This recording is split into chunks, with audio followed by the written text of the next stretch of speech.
दोस्तों नमस्कार। मैं नाथ सोनांचली कथा कहानी और उपन्यास के इस अंक के साथ पुनः हाजिर हूँ। दोस्तों इस समय हम लोग सुन रहे हैं R.K. नारायण का लिखा गया उपन्यास द गाइड के हिंदी रूपांतरण को। अब तक मैं उपन्यास द गाइड के हिंदी रूपांतरण के तीसरे अध्याय तक का वाचन अपने वाचन के पिछले क्रम में कर चुका हूँ। आज लीजिए सुनिए उपन्यास द गाइड के चौथे अध्याय का वाचन मेरे अर्थात नाथ सोनांचली के स्वर में। केले ने चमत्कार दिखाया। लड़के ने घर घर जाकर खबर दी कि मंदिर वाला संत लौट आया है। मर्द, औरतों और बच्चों का एक बड़ा सा दल गांव से आया। उनकी एक ही ख्वाहिश थी कि वे टकटकी बांध उसके चेहरे की तेजस्विता देखते रहें। बच्चे राजू के इर्द गिर्द जमा हो गए और आतंकित भाव से उसे देखने लगे। स्थिति संभालने के लिए राजू ने कुछ बच्चों के गालों पर चिकोटियां काटी, इधर उधर की अनर्थक बातें की, यहां तक कि वह बच्चों से तुतलाकर भी बोला। लड़कों के पास जाकर उसने शहर के बड़े आदमियों के अंदाज में पूछा, तुम लोग क्या पढ़ते हो? लेकिन उन लोगों के सामने उस अंदाज की नकल करना मूर्खता थी, क्योंकि लड़के खिलखिलाकर हंस पड़े और एक दूसरे का मुंह ताकने लगे। फिर उन्होंने बताया, हमारे लिए कोई स्कूल नहीं है। तुम लोग दिन भर क्या करते हो? राजू ने पूछा। दरअसल उसे उन लोगों की समस्याओं में कोई दिलचस्पी नहीं थी। एक बुजुर्ग ने बीच में टोक कर कहा, आम शहरियों की तरह हम लोग अपने बच्चों को स्कूल में नहीं भेज सकते, उन्हें मवेशी चराने पड़ते हैं। राजू ने जबान तालू से सटाकर नापसंदगी जाहिर की और अपना सर हिलाया। लोग बड़े व्यथित और परेशान नजर आने लगे।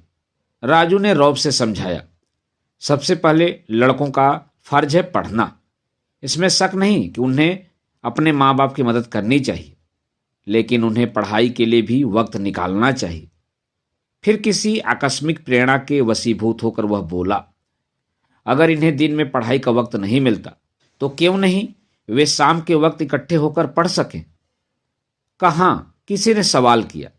राजू ने मंदिर के विशाल हाल की तरफ इशारा करते हुए कहा, यहां भी पढ़ाई हो सकती है। आप किसी मास्टर को भी यहां बुला सकते हैं। क्या आप लोगों में से कोई स्कूल मास्टर नहीं है? हाँ हाँ हाँ, बहुत से लोग एक साथ बोल उठे। उसे मेरे पास भेजिएगा, राजू ने रौब से आदेश दिया, मानो किसी स्कूल की प्रबंध समिति का अध्यक्ष गलती करने वाले किसी छोटे मास्टर को बुलवा रहा हो। अगले दिन दोपहर के वक्त एक दब्बू सा आदमी, जिसकी पगड़ी के नीचे से सर की चुटियां लहरा रही थी, मंदिर के हाल में पेश हुआ। खाना खाकर राजू हाल के ठंडे फर्श पर सुस्ता रहा था। एक पुराने खंभे के पीछे खड़े होकर दब्बू आदमी ने खखार कर अपना गला साफ किया। राजू ने आंखें खोली और शून्य दृष्टि से उसकी ओर देखा। उस समाज में जहां इतने लोग आते जाते रहते थे, किसी से उसका परिचय पूछने का रिवाज नहीं था। राजू ने बांह हिलाकर उस आदमी को बैठने का इशारा किया और आंखें मूंद कर फिर सुस्ताने लगा। बाद में जब उसकी नींद खुली तो उसने उस आदमी को वहीं अपने पास बैठे देखा। मैं टीचर हूं, उस आदमी ने कहा। उन्नीदी हालत में राजू के मन में स्कूल मास्टरों के प्रति जो डर था सहसा जाग उठा। क्षण भर के लिए वह भूल गया कि उसका बचपन पीछे छूट गया है। वह उठकर बैठ गया। यह देखकर मास्टर साहब को ताजुब हुआ। उसने कहा, उठने का कष्ट न कीजिए, मैं और इंतजार कर सकता हूं। कोई बात नहीं, राजू ने जवाब दिया। उसका संतुलन फिर ठीक हो गया था और वह अपने आसपास की परिस्थितियों के प्रति अधिक सचेत हो गया। उसने एक सरपरस्त के अंदाज में पूछा, अच्छा तो तुम ही वो स्कूल मास्टर हो? क्षण भर सोचने के बाद उसने फिर सहज भाव से पूछा, गांव के क्या हाल चाल हैं? मास्टर ने जवाब दिया, कोई खास बात नहीं हुई, जिंदगी अपने ढर्रे पर चल रही है। तुम इस स्थिति से खुश हो? उससे क्या फर्क पड़ता है? मैं ईमानदारी से भरसक अपना फर्ज अदा करने की कोशिश करता हूं, वरना कोई भी काम करने से क्या फायदा है? राजू ने पूछा। वह सोचने के लिए वक्त चाहता था। गहरी नींद के बाद अभी उसका दिमाग पूरी तरह से साफ नहीं हुआ था और इस वक्त लड़कों की तालीम उसकी दृष्टि में सबसे अधिक महत्वपूर्ण नहीं थी। उसने कहा, खैर जो भी हो, फर्ज तो मैं भरसक कोशिश करता हूं। मास्टर ने बचाव के लिए कहा। वह अपनी कमजोरी जाहिर नहीं करना चाहता था।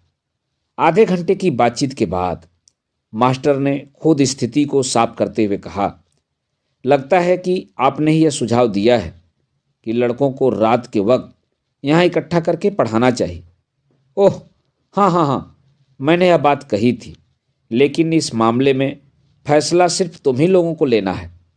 जो भी स्वयं अपनी सहायता करना सबसे अच्छी बात है।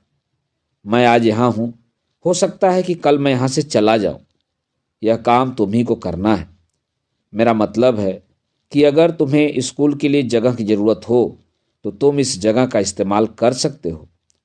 राजू ने इस तरह हाथ हिलाया मानो वह ग्रामवासियों को कोई उपहार दे रहा हो।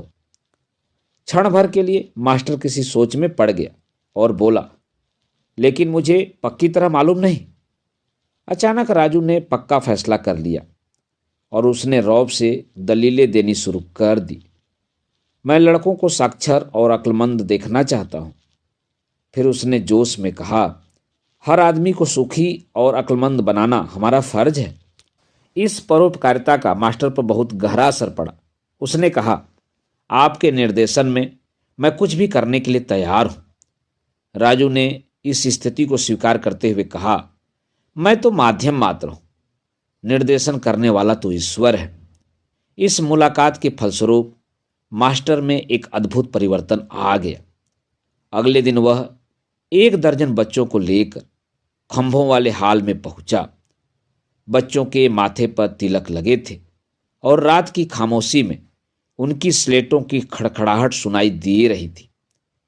मास्टर उन्हें लेक्चर दे रहा था और राजू चबूतरे पर बैठा कृपालु दृष्टि से उन्हें देख रहा था। मास्टर इस बात पर शर्मिंदा था कि वह सिर्फ 1 दर्जन लड़कों को ही जुटा पाया था। इन्हें अंधेरे में नदी पार करने में डर लगता है। उन्होंने घड़ियाल के बारे में सुन रखा है। राजू ने रौब से कहा, अगर मन स्वच्छ है और अंतरात्मा शुद्ध है तो घड़ियाल तुम्हारा क्या बिगाड़ सकता है? यह एक अद्भुत भावना थी। उसे आश्चर्य था कि उसके भीतर से कितनी बुद्धिमत्ता की बातें निकल रही थीं। उसने मास्टर से कहा, इस बात पर निराश होने की जरूरत नहीं कि तुमने सिर्फ 1 दर्जन बच्चे जुटा पाए हैं। अगर तुम सच्चे दिल से इन्हें पढ़ाओगे तो समझ लो कि तुमने 100 गुना ज़्यादा बच्चों को पढ़ा दिया है। मास्टर ने कहा, अगर आप गलत न समझें तो मैं एक बात कहूँ, क्या आप कभी कभी इन बच्चों के सामने भाषण देंगे? अब राजू को बच्चों के सामने जीवन और शाश्वतता के विषय में अपने विचार रखने का मौका मिल गया।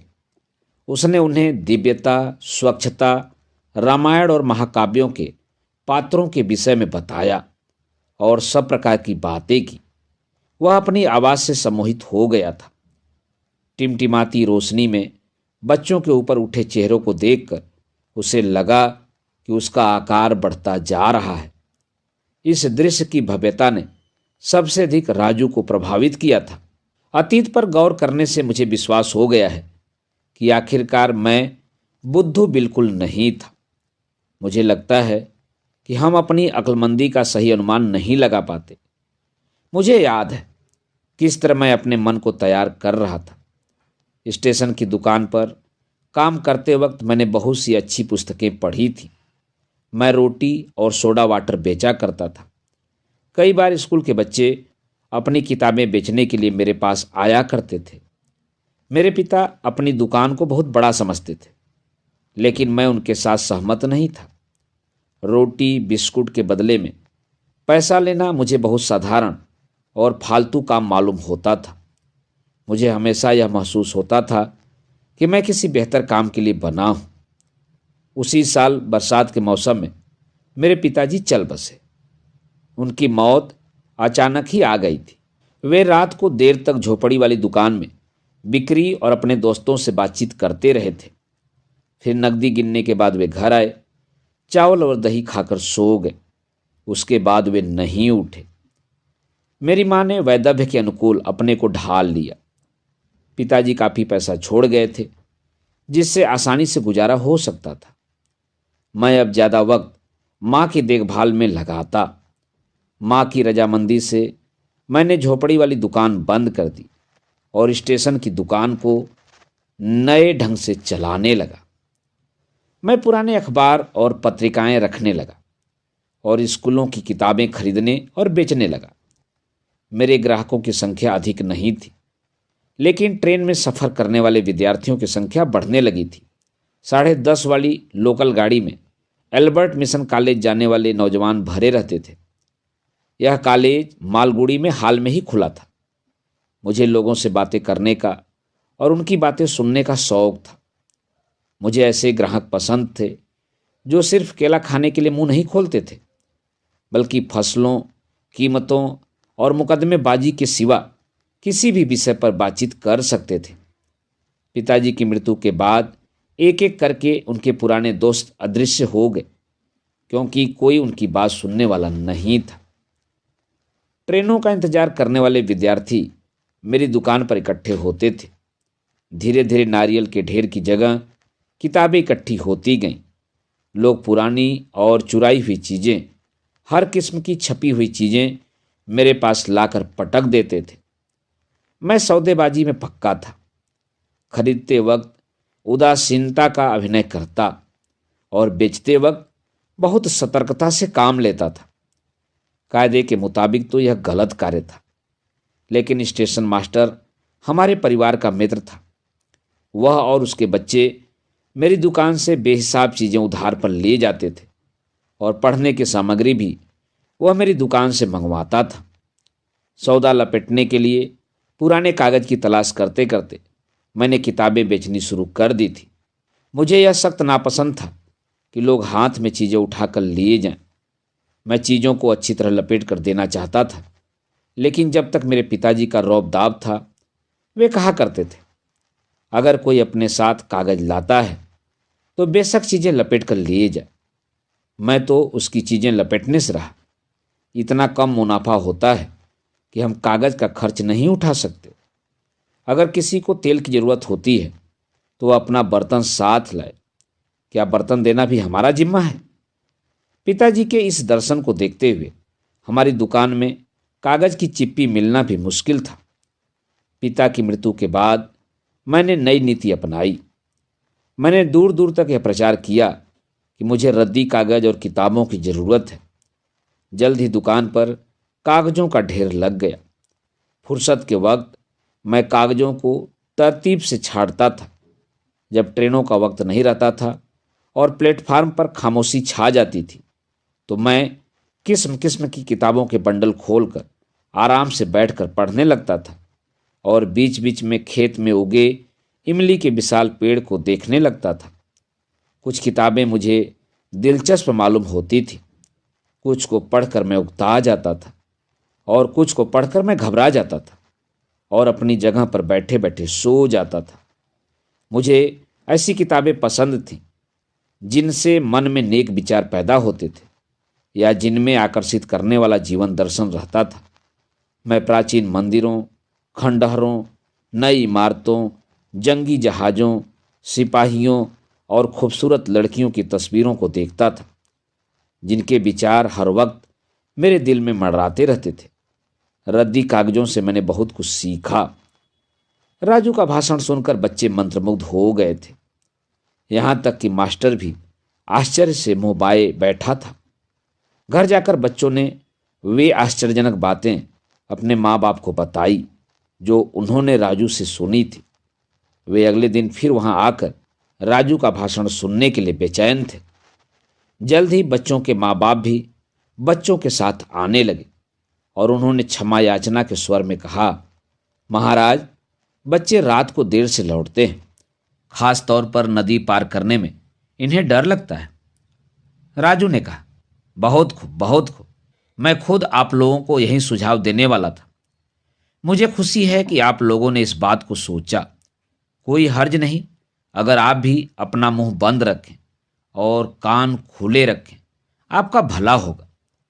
राजू को अक्लमंदी से भरी यह कहावत सूझी। बहुत से लोग राजू को घेर कर बैठ गए। बच्चे बैठे राजू का मुंह ताक रहे थे। मास्टर भी बैठा राजू की तरफ देख रहा था। गांव वाले अपने साथ लालटेन लाए थे, जिनकी रोशनी से खंभों वाला हाल जगमगा उठा था। मालूम होता था वहां कोई भारी सभा होने वाली थी। राजू ने महसूस किया कि वह रंगमंच का अभिनेता है। दर्शक उसका इंतजार कर रहे हैं, लेकिन उसके पास बोलने के लिए न कोई पंक्तियां हैं, न मुद्राएं हैं। उसने मास्टर से कहा, तुम बच्चों को कोने में ले जाकर पढ़ाओ, एक लालटेन अपने साथ लेते जाओ। वह सोच रहा था कि वह अजनबी लड़कों के बारे में हुक्म दे रहा है, जबकि मास्टर यह हुक्म मानने के लिए बाध्य नहीं है। वह एक ऐसे लैंप की तरफ इशारा कर रहा था जो उसकी निजी संपत्ति नहीं थी। मास्टर तो हुक्म मानने के लिए तैयार था, लेकिन लड़के वहीं डटे रहे। राजू ने कहा, पहले जाकर पढ़ाई करो, फिर मैं आकर तुम लोगों से बातें करूंगा। अभी मैं तुम्हारे बुजुर्गों से कुछ कहना चाहता हूं। इन बातों में तुम्हें कोई दिलचस्पी नहीं होगी। बच्चे उठ खड़े हुए और हाल के कोने में चले गए। बिलाल ने साहस बांध कर कहा, महाराज, हमें कोई उपदेश दीजिए। राजू उसकी बात की तरफ ध्यान दिए बगैर चिंतन की मुद्रा में बैठ गया। बिलाल ने कहा, हम आपकी सद्बुद्धि का लाभ उठाना चाहते हैं। बाकी लोगों ने भी बिलाल का समर्थन किया। राजू उनकी पकड़ में आ गया और सोचने लगा कि ये लोग जिस भूमिका की मुझसे आशा करते हैं वह मुझे अदा करनी ही पड़ेगी। अब बचने का कोई रास्ता नहीं है। वह सर खपाकर सोचने लगा कि किस प्रसंग से बात शुरू करे।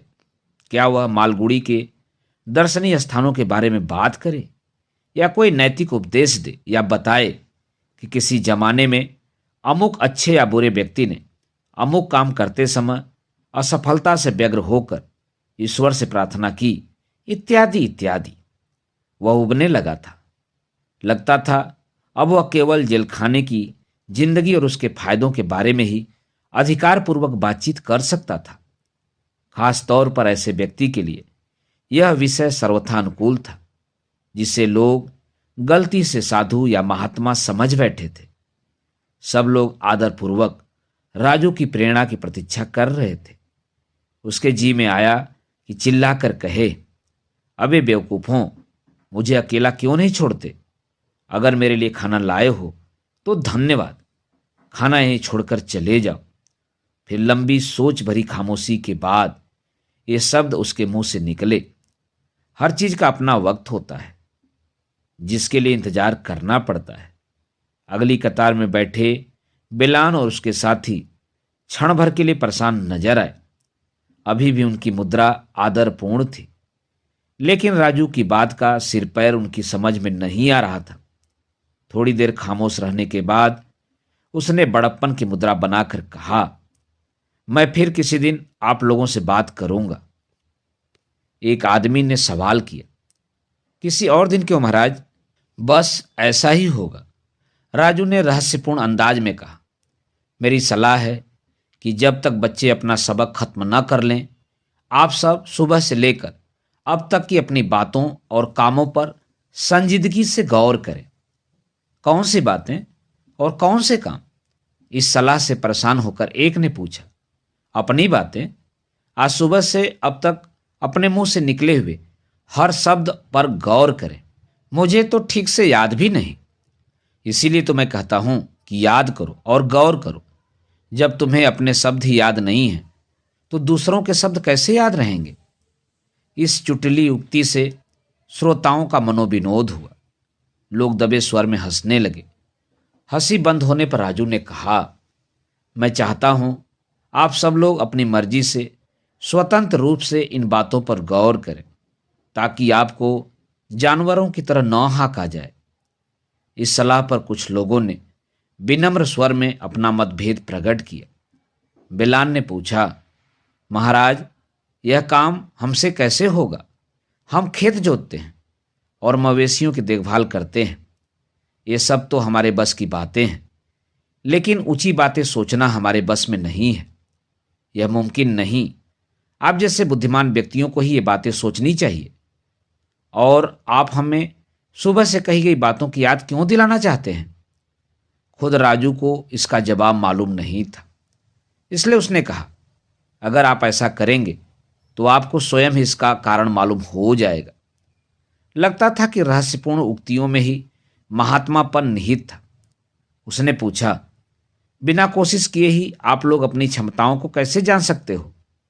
वह उन मासूम लोगों को धुंधले विचारों की दलदल में और भी गहरा घसीट रहा था।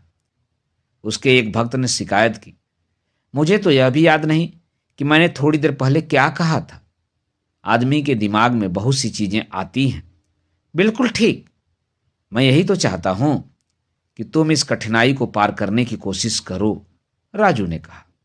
जब तक तुम ऐसा नहीं करोगे, इसका आनंद भी तुम्हें नहीं मिल सकता।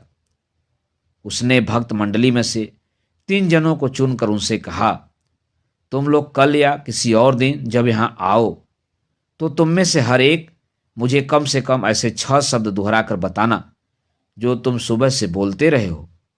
मैं तुमसे सिर्फ 6 शब्द ही याद करने को कह रहा हूं, 600 नहीं। उसने अनुरोध पूर्वक कहा, मानो वह भारी रियायत कर रहा हो। 600? क्या महाराज, कोई आदमी 600 शब्द भी याद कर सकता है? एक ने आश्चर्यपूर्वक कहा। हां, मैं याद रख सकता हूं, राजू ने उत्तर दिया। इस पर प्रशंसात्मक स्वर में सबने साधुवाद किया, जिसका राजू अपने को हकदार समझता था। इतने में उसके भाग्य से बच्चे वहां आ गए और राजू तुरंत उठ खड़ा हुआ, मानो कह रहा हो, बस आज यहीं तक, और नदी की तरफ चल पड़ा। सारे लोग उसके पीछे पीछे चल दिए। इन बच्चों को नींद आ रही होगी, इनको हिफाजत से घर ले जाओ और फिर आना। जब दोबारा यह सभा एकत्र हुई तो राजू ने एक निश्चित कार्यक्रम पेश किया। उसने हाथों से ताल देकर एक मधुर लय में भजन गाना शुरू किया, जिसको दर्शक भी आसानी से दोहरा सकते थे। मंदिर की प्राचीन छत मर्दों, औरतों और बच्चों के समवेत स्वर से गूंज उठी। एक आदमी पीतल के लंबे चिरागदान ले आया और उसने उन पर रखे दीपक जला दिए। दूसरों ने उसमें तेल भर दिया।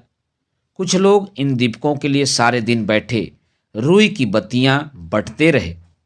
लोग अपने आप ही विभिन्न देवताओं की छोटी छोटी फ्रेम में मढ़ी तस्वीरें लेकर आए थे, जिनको उन्होंने हाल के खंभों पर टांग दिया था। औरतों के जत्थों ने आकर दिन में ही मंदिर के फर्श धो पोछ दिए थे और उन पर आटे से विभिन्न पैटर्नों के सातिये काढ़ दिए थे। उन्होंने हर जगह फूल और पत्तियों के बंधनवार टांग दिए थे। खंभों वाले हाल की काया पलट हो गई। किसी ने हाल के बीच के चबूतरे को एक रंगीन मुलायम कालीन से ढक दिया था और लोगों के बैठने के लिए फर्श पर चटाइयां बिछा दी थी।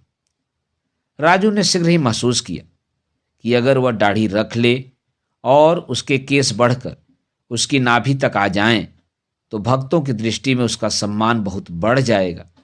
दाढ़ी मूछ रहित और महीन कटे बालों वाला संत तो लोगों के अनुभव के विपरीत जंतु होता है। उसने संत का यह मेकअप बनाने के लिए साधना की सभी मंजिलें बड़े धैर्य और बहादुरी से पूरी की, यहाँ तक कि आरंभ में बालों के चुभने की भी परवाह नहीं की। आखिरकार वह जब उस मंजिल पर पहुंचा, जब वह विचार मग्न मुद्रा बनाकर अपनी लंबी दाढ़ी को सहलाने लगा, तब तक उसकी ख्याति और प्रतिष्ठा इतनी बढ़ गई थी जिसकी वह स्वप्न में भी कल्पना नहीं कर सकता था। उसके जीवन की व्यक्तिगत सीमाएं बेमानी हो गई थी और उसकी सभाओं में इतने लोग जमा होते थे कि मंदिर के बरामदों और नदी के किनारों तक उन्हें बैठने की जगह न मिलती थी। बेलान और कुछ अन्य लोगों को छोड़कर राजू को अपने असंग भक्तों के चेहरे तक याद नहीं थे और न वह यह जानने की परवाह करता था कि वह किससे बात कर रहा है। अब वह दुनिया का बन गया था। उसका प्रभाव असीम था। वह सिर्फ भजन ही नहीं गाता था या दार्शनिक उपदेश ही नहीं देता था, बल्कि अब बीमार लोगों को दवा दारू भी बताता था। माताएं उसके पास उन बच्चों को लेकर आती थीं जिन्हें रात को नींद नहीं आती थी। वह उनका पेट टटोलकर एक जड़ी पीसकर खिलाने का आदेश देते हुए कहता, अगर इनसे बच्चों को आराम न हो तो फिर मेरे पास लाना। लोगों में यह आस्था पैदा हो गई थी कि वह जिस बच्चे के सर को अपने हाथ से सहला देता है वह चंगा हो जाता है। खैर, लोग उसके पास अपनी पैतृक संपत्ति के बंटवारे के झगड़े लेकर तो आते ही थे। इन कार्यों के लिए उसने दोपहर के बाद के कई घंटे निश्चित कर दिए थे। फिर ऐसा वक्त आया जब वह रोज तड़के उठकर जल्दी से नित्य कर्म से निवृत्त होकर तैयार होने के लिए विवश हो गया, क्योंकि उसके भक्त सवेरे ही आकर उसे घेर लेते थे। उसकी जिंदगी एक कठिन आवर्त में फंस गई थी, और जब नदी के किनारे रात भर के लिए भक्तों का कलरव शांत हो जाता, तब वह सुख की गहरी सांस लेकर अपनी ओर मुड़ता, स्वयं होने की कोशिश करता और एक साधारण इंसान की तरह अपना भोजन करता और सो जाता। दोस्तों, अभी आप सुन रहे थे उपन्यास द गाइड के चौथे अध्याय का वाचन मेरे अर्थात नासुनांचली के स्वर में।